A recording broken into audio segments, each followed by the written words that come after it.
Welcome to A World of Good podcast. My name is Andrew Gale. We are in a series right now called Origin Stories, where we get to hear about how global personnel first experienced their call to ministry. Carolyn Armstrong has served as regional coordinator for the Asia Pacific region alongside her husband Don for 18 years. Before that, she served for 16 years in Tanzania, helping to start a primary and secondary school that continues to serve hundreds of kids each year. But her journey into global ministry wasn't always clear or straightforward. In this episode, you'll hear how God shaped Carolyn's calling from uncertain beginnings to a life of global impact. Here's Carolyn Armstrong and her origin story. I've heard lots of missionary stories, and so many of them begin with, I knew I was called to missions when I was like 8. And I always kind of wish that God would have done that for me. I was 29 when my husband came home from camp meeting and said that God was calling us to missions. And I wasn't feeling that.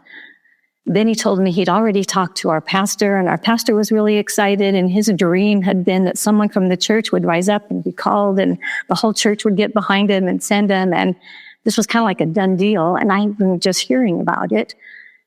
And I said, no. I had a good life. I liked my life.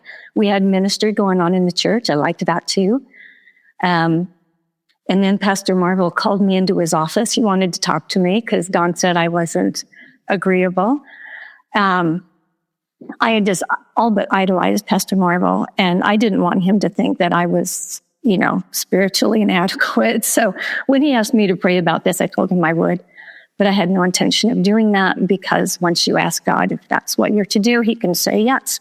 And I didn't want to have that conversation with God. So I was just totally ignoring that piece in my prayer life, thinking that that would work, and it didn't.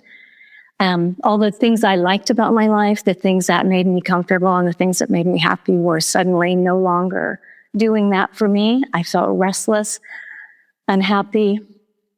My marriage, which was good, suddenly had this, Don was the messenger of news I didn't want to hear, and that was a problem.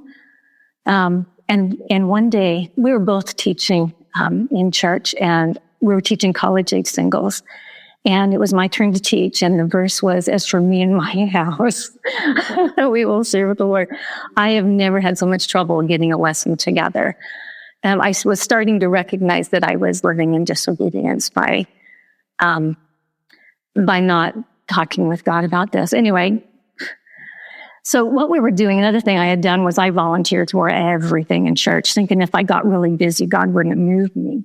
So at this point in time, we had 3 services. And so Don and I were going to the early service and then teaching college-age singles in the second service and doing children's church in the third service. So in the first service, we were there.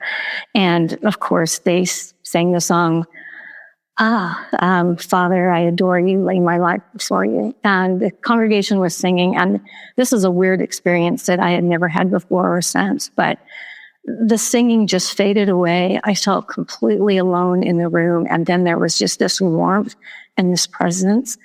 And I couldn't sing the words anymore. And God spoke to me and said, "You haven't laid your life down." And I thought I had. And that really shook me up. And that's the day I knew I had to start praying about it. And it took God about 2 weeks to turn me around completely to where I was not only willing to go, I wanted to go. And looking back on all of that now, I realized that God had much better plans for me than I did. Thanks for listening to A World of Good. A World of Good is a podcast production of Global Strategy and Church of God Ministries. Our theme song is Colorado by Leo Flores. If you want to join the conversation, visit us on Instagram, A World of Good Podcast, or visit our website, chogglobal.org/A World of Good. And join us next time as we share more stories of good from around the world.